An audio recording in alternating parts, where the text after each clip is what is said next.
Today, we'll be going over top 5 fates worse than death. Number 5. Electrocution. Admittedly, this is not the worst one on this list, but it is still pretty bad. Getting electrocuted and not dying would be very uncomfortable. Number 4. Life in prison. Not many people think this is that bad, but being in prison for any amount of time sucks.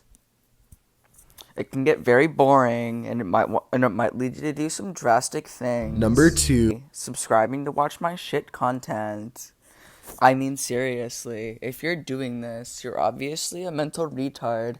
I know it might not make sense to roast my own fans, but I don't know. Number 2. Getting beheaded and not dying right away.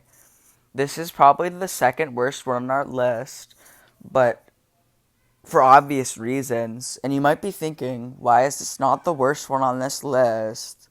Well, that's because of Number 1. But before we get to Number 1. in real life, head over to my Twitter at DylanIsChillinYT and Dylan, or ChillsYT. Jesus, I just broke character there. So on to Number 1. over.